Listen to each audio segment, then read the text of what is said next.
श्री करौली शंकर महादेव जी दक्षिण भारत के दौरे पर हैं। स्कूल ऑफ आयुर्वेदा में विद्यार्थियों की लाइव चिकित्सा कर गुरुजी ने सिखाया कि कैसे हम अपनी और दूसरों की स्मृतियों की वजह से पीड़ित होते हैं। उसमें उन्होंने ये पाया, आधी बात पाई है लेकिन ठीक पाई है। विज्ञान जितनी बात को समझता है नियम पूर्वक उतने को मान लेता है। ये बहुत ईमानदारी से उन्होंने ये पाया। उनका जो शोध का विषय था वो ये था कि बीमारियां पुनः से क्यों प्रकट होती है शरीर में। जैसे किसी को हार्ट डिजीज है, ट्रीटमेंट हुआ, डॉक्टर्स कहते हैं यू आर ओके नाउ, अब आप अच्छे हैं। फिर से उनको दोबारा से हार्ट डिजीज होती है।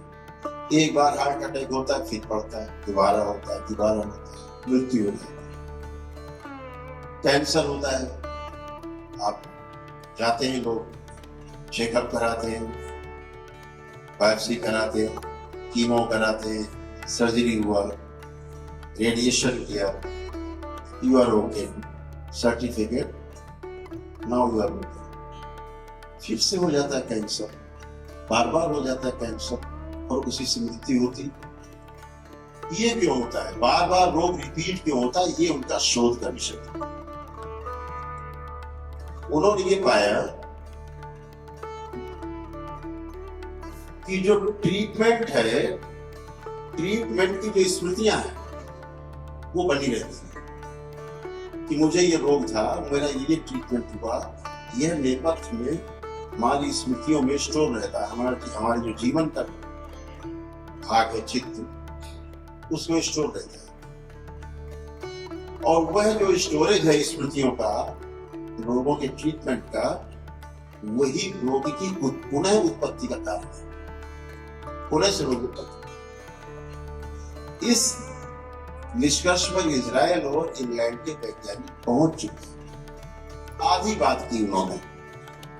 अगर उनसे पूछा जाए कि पहली बार रोग क्यों बना, वो कहां से आया, तो जो मैंने आपको बताया, अपने पितरों की, अपने पूर्वजों के जो हमारे एंसेस्टर्स हैं, उनकी रोगी और नकारात्मकता, उनके रोग, मृत्यु के समय का रोग और कष्ट, उनकी स्मृतियां स्टोर रहती है। अगर उनकी मुक्ति नहीं होती है वैदिक प्रक्रिया के द्वारा, जो हमारे वैदिक विधान है, हमारे पितृपक्ष मनाया जाता है, वर्ष में श्राद्ध होता है, तर्पण होता है, वो एक विधि का भाग था। तो जब तक वो स्मृतियां रहती हैं, रोग और कष्ट बने रहते हैं। गुरुजी ने स्मृति शुद्धि कार्यक्रम शुरू कर गुरुजी ने निदान और उपचार एक साथ किया और गुरुजी ने श्री करौली शंकर महादेव धाम की प्रक्रियाओं और परिणामों के बारे में उपस्थित लोगों को दरबार की महिमा बताई। तो स्मृतियां डिस्ट्रॉय कैसे हो, यह विषय है मानव जाति की समझ। तो भजन से, पूजन से, साधना से, अनुष्ठान से उन स्मृतियों से छुटकारा पाने की कोशिश।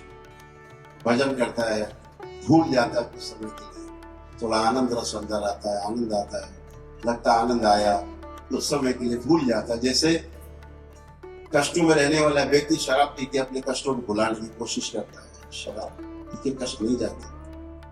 दरबार बहुत सफलता पूर्वक, ऐसे दो पति पत्नी खड़े हो जाए, कोई हो यहाँ वो करे कि हम भाई तलाक चाहते हैं,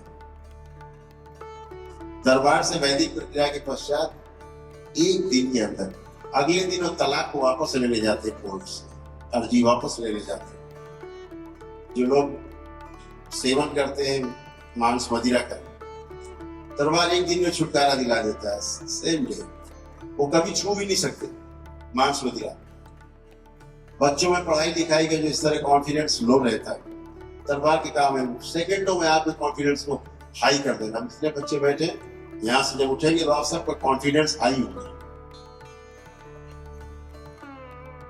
तमाम आपके अंदर नकारात्मकता है, कामुकता है, काम वासनाएं हैं जिनके कारण आपके सामने बहुत बड़ी समस्याएं हैं और आप उनसे जूझते हैं दिन रात।